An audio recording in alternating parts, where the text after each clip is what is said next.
last section for the week here. So let's look at physical quantities and units, and we'll talk about these units that are SI.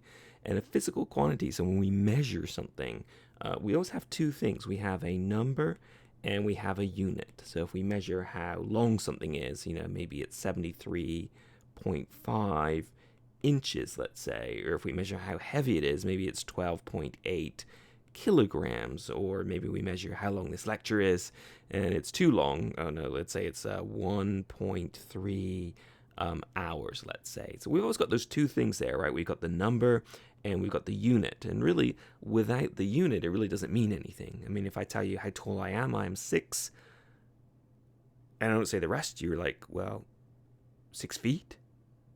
Yeah, probably. 6 yards? That's kind of tall, right? 6 miles?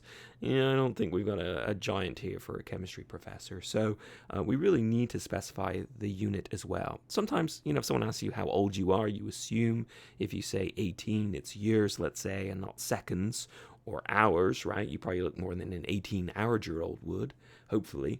But we really should specify the units as well. Now, in terms of units, there's lots of different ones. So for instance, if you want to know how long something is, right, maybe you can use meters or centimeters or inches or miles or yards or feet or cubits or light years or parsecs or furlongs or chains or, oh my gosh, I could go on forever, right? So there's so many different units for length. And so it's kind of inconvenient having all these different lengths. I mean, in the olden days, the yards too and the feet, they were different from one town to the other. So a town might have a sort of a plaque somewhere and they say this is the Portsmouth, Ohio foot. And if you're selling fabric by the foot, you have to use the Portsmouth foot instead of the Columbus foot, because the Columbus foot's terrible. The Portsmouth foot is awesome, let's say. And so we've sort of standardized upon 7 units we call the SI units. And so I'd just like to go ahead and give you those 7 SI units and what they are, what they measure, and what the unit is, and then we'll call it a week. So here we go. Okay, so in theory, we can measure everything in the universe in terms of these 7 units. So the thing we measure is called the quantity. So for instance, maybe we want to measure mass, and the unit that we use in the SI system for mass is the kilogram. And the abbreviation, or the symbol, if you like, is kg. And so each one of these 7 quantities we can measure using one of these 7 base SI units. And SI stands for International System, except it's in French, so it's Système International if you pronounce it very poorly. And we can go ahead and we can go to the other one. So for instance, we've got length. And length is measured in a unit called the meter. And the idea was there were, 100,000 of these. Oh, that's not right. 10 million of these from the North Pole to the equator. And so that's how the meter got its start. And the symbol is just a lowercase m. If you want to measure time in the SI system, you have to use second. And it is just an S, not a sec or anything, because that sounds too much like sex. Shh. Didn't hear that. So we just use a single S. And let's see, what else do we have here? We've got temperature. So temperature, so we use Kelvin, and it is a capital K like so. So when we talk about gas levels, we'll talk about Kelvin quite a bit. So these are the 4 super common ones. We'll see another one that we will use on occasion later on, and that is called the chemical amount. And the unit is called the mole, and it is abbreviated as MOL. So when we get to the chapter, we'll discuss this one in detail. But if we want to deal with chemicals, and we want to deal with, how many molecules of aspirin are there in this pill, or how many atoms of gold are there in this coin, instead of working with a number, because the numbers will be like 10 billion, trillion, quadrillion or something insane, we'll work with chemical amounts and moles. So they come in very handy. And let's see, 1 2 3 4 5, so I can count to 7. So there's 2 more. One is electrical current. And we're not going to use this at all in this course. It might come up later on in the textbook, but I don't think we'll ever get to it. And it is in ampere.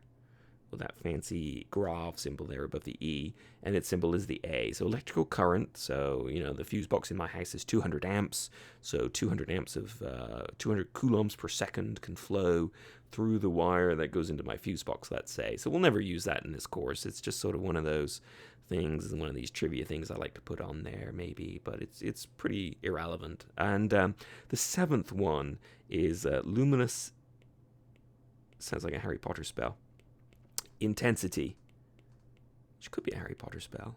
I don't think so. And let's see, it is in candela, or candelus, and CD, so it's something on the order of a candle at a distance of 1 meter puts out a luminous intensity of 1 candela, let's say.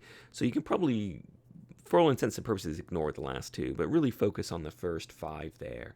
And so those are our 7 base SI units. And you might say, you must be missing some.